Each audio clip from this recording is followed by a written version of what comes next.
What I'm going to try to essentially address in the form of a project is the actual transition from books to digital support for training and education. What we will look into is this digital transition with some of the teaching offers that we already have in Paris, address the needs in training, talk about a library of virtual cases, and then address also how digital support and computers can assist in clinical management. But the books, you start with this, and very rapidly you have the word that was used yesterday many times in terms of websites, a cluttering effect, which with books turns out to be that. The question really is, as we transition from books to electronic support, the question really, is this a gadget? Or are we truly entering in something new that will actually possibly change education or serve education better, serving needs that could not be addressed before? That's the essence of the discussion and the challenge. Let's give as a backdrop the needs and the offers that we have in Paris, which actually are pretty close to what is offered elsewhere. Fellowship type of training is the typical training that people who do IVF have. What it comes down to is to actually see what other people do and do the same. And then you have people who do ART for a living, and then you have people who work around ART. And these are essentially the course we have in Paris. This is an initial course for people in fellowship. There are in development some topic-specific advanced courses. This is a review course. This is something original that we have in Paris, which is a risk and safety management course, but I will not go into the details. The core element is to actually center all the teaching elements into 36 boxes, which go essentially through the process that you actually do with patients, from the workup, the diagnosis, the risk assessment, and so on. Each of these boxes contains the training equipment from learning objective script courses and up to website-based surveys, which is something which will be addressed. It is in 3D in the sense that the digital offers that, not the book. There is a must-know level, which everyone has to know. There is a nice-to-know. And then, therefore, it increases in depth with the complexity. The way it is conceived is that this central unit serves all the courses that are provided actually now or in development. Well, all right, this is what is actually done, and so far we use the digital support for a 3D storing of elements according to different levels of complexity. But what are the needs in training? The needs in training are depicted here. It takes 10% of the time to learn the first 90% of the topic. This is true for IVF as for anything else. And it takes 90% of the remaining time to learn the remaining 10%. The problem is the fellowship cannot last that time. It will actually last a little longer than what you need to learn the first 10%. So therefore, the training is on the job, and it takes to be old to actually be the real expert. The question, can we shorten this? And I think we can, and I think this is the essence of the challenge.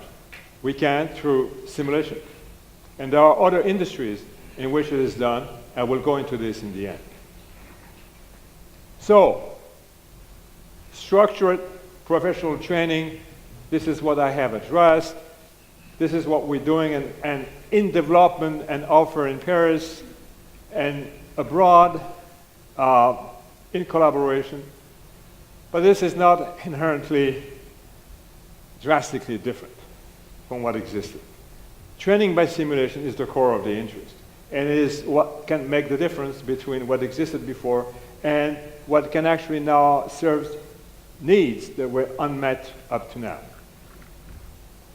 A library of virtual cases. Well, we have to report, and IVF is special in the sense that because of the exposure to the media, we have to report data to governments, structures in every country, start in the US, and there are all kinds of softwares to actually help with data management and are essentially assessed, organized for serving the needs to report data as well as business management. The problem is, or the unmet need is that all these cases could actually be used to serve as a library of cases. They need to be anonymized, and the idea is every time you see a special case to actually enter this and use this core system so that they can be retrieved. And the same patient can be entered twice because she has a special profile and then she has an infection in the end. And there are several levels. The profile can just be an example of what it should be because some patients are like it is in the book and it will serve the first level. Others do not read the book and have profiles that no one had thought of. And yet it exists. And so it can serve for the expert level. Same with the complications. You have an infection with fever and white blood cells, which is for those who are not doctors, the sign of an infection. But others haven't read the book, and they come with an infection without the fever and without the white blood cells. This is the expert level. You have one case in the year. The person who sees that case knows the rest of the people ignore it, and therefore we can actually shorten the training and make sure that the person who is trained included in things he or she has not seen. Computer-assisted management, in essence, and to be short, the clinical profile and the clinical response. This is the essence of clinical management in anything. You have the flu. Clinical profile is the fever, coughing, whatever, and the management is the outcome. You give a treatment, you don't give a treatment, how it actually evolves. And for us, the clinical profile and the clinical response is this. The profile is a hormonal profile. How is the ovarian function? Is she going to respond? Is she going to make lots of eggs or not? And the actual response is how many actually eggs you get and how high are the estradiol levels that you're going to get. So there is an equation between the profile and the response, which is the essence of medicine, not something special for ART. The question is to recognize the profile based on the essence of recognition, which is image recognition. This is what we're working on with a person who is actually in the room, but there could be working with us on this. What we're in the process of doing. The profile goes all over. And again, women, unbelievable as it may be, sometimes have not read the books. And they will have a profile that doesn't fit anything. How are we going to handle that? So what we're doing is we are normalizing all the profiles according to a large database of cases that we accumulate over the years. We do 1,100 cases a year, multiply by 5 or 6 years. This gives the database that we're looking at. And we're calculating the median of all those values, which together make the profile. The FSH, the follicular count, and we normalize those values to 1 at the age of 35, to 0.5 at the age of 40, and to 1.5 at the age of 30. This is arbitrary. This is the way we set it. So that someone who has a profile that fits the median for her age will be represented by a circle at the age of 35 with a radius of 1. This is another person. She has a profile, which is what it is, in between those two values. Let's give an example. This is a person who has a profile at the age of 35 with a radius of 1. This is exactly the median. In red, you have a person whose profile is way smaller. All the values are smaller.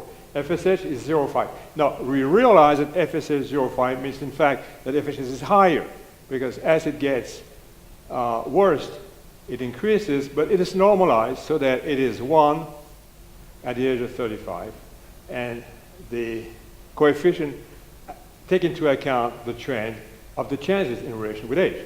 So this person has an FSH which is not what it should be at 35, and all the values fit together so that she looks as if she was 40.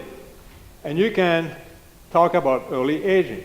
This is a profile that would fit this definition of something that we anticipate. However, every person whose values of FSH at 35 looks like she's 40 may not actually be that, because there are some variation of normal. It is for the FSH receptor and the FSH value like it is for the nose and the ears. It is not the same for everybody. There is genetic polymorphism. And therefore, confusing the two is bad in terms of management. Same for the response. We normalize the response, numbers of eggs, according to the median for that particular age, so that you have a clinical profile and a response. Image recognition has for objective to distinguish what is actually variation of normal with pathological conditions that deserve immediate action. And so far, we're not very good with that. And the general concept here, and that's applied in our group in development for IVF, but it could serve any domain of medicine, is to actually, as we're having more and more items, it becomes more and more confusing. More information is sometimes less understanding. We have more parameters. Sometimes they go overboard. They don't go the direction we expect. And the question is, what do we do? And the objective is to resynthesize, or try to, with the objective of treating patients rather than clinical parameters, and try to cover together a overall picture of the situation and to avoid treating parameters rather than patients. Some of the parameters may just be off because of technical errors in the measurements, and there are, for one of the measurements we do, some technical errors. All right, and now to conclude, going back to simulation. From aviation to medicine. Aviation was not bound to be safe when it was started 100 years ago, 110 years ago. It actually is the safest mode of transportation, which is an unbelievable achievement. Pilots do checklists, risk and safety management. We have a lot to learn, but this is not the topic. If you're interested in this, we have actually 5 papers in the December issue of Fertility and Sterility. For those who are not in the field, is a journal which we respect a lot on this issue. One of them with my wife as a co-author. She's a captain at work and at home. Simulation. We all know the flight simulator that teaches you how to land. This is one of the French West Indies. The landing is on the beach. But, and we've developed, and there are lots of simulators for learning how to do complex tasks in medicine. Unmet needs, and somehow misunderstanding or incomplete progression in this direction. And this is one of the things that we're interested in conducting and possibly looking for collaboration with developers in this room. This is simulating the technical aspect, the landing, the insertion of the trocar when you do a laparoscopy. Flight simulation is more than that. So in medicine, you also have actually the use of actors to whom you teach the symptoms of a disease. The symptoms of the disease as you see it yourself. And they will actually mimic that for the students, which is pretty good.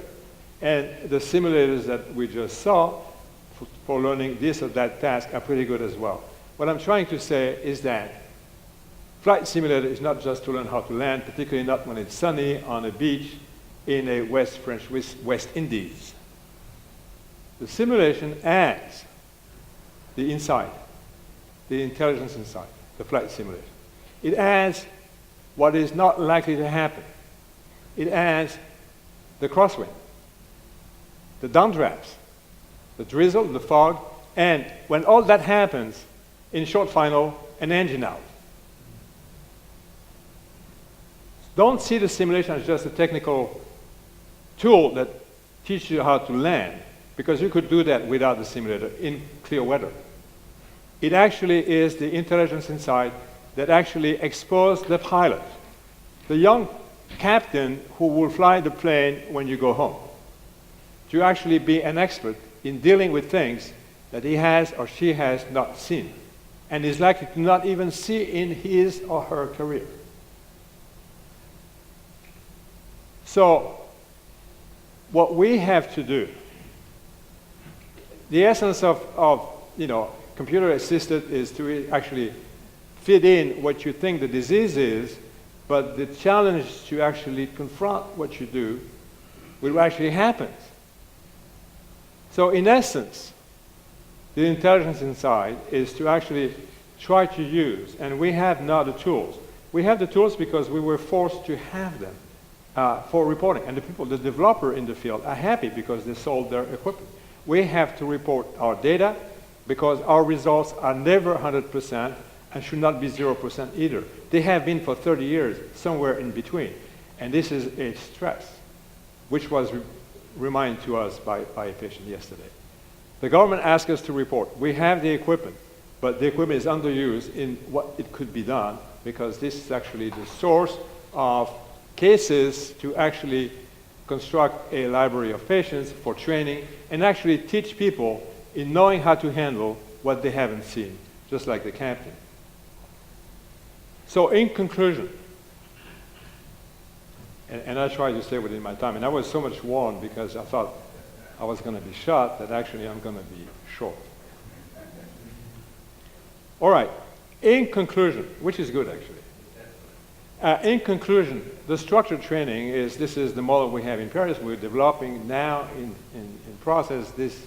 The central unit is actually operating the risk and safety management, which is special course in handling risk, is something that we actually already offer, and we're offering in China, for example. This is in development, and actually this is, in essence, interesting, put a lot of effort and heart.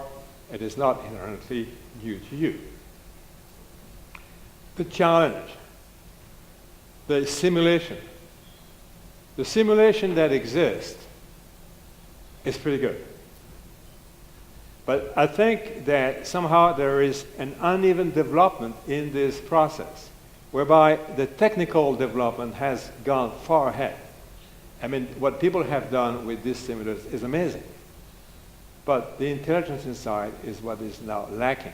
It's to actually being able to fit in this system what the person in training is not going to see. It is nice to teach how to intubate without, going into the stomach, for example, which doesn't work very well, or things like this. It is nice, but it is not enough. And the challenge for us, clinicians, as well as developers in the field, is to actually go beyond and add the intelligence that actually allows you to shorten this training and be in a world in which the person who is trained professionally at the end of his fellowship knows to do all the tasks. In the US, some fellows haven't done any embryo transfer at the end of the fellowship, which is unacceptable. And also be able to be proficient and capable of handling what they have not seen, such as an infection that is atypical, an infection that doesn't have the fever, doesn't have this or that. And this is possible. This is a challenge for us to do. The intelligence inside, landing in clear weather is fun. Believe me, I do it too. It's not enough. It is the intelligence inside that we have to develop to actually be sure that you don't have to be old to be an expert, just like the pilots, just like the captains who is going to fly you home. Thanks a lot.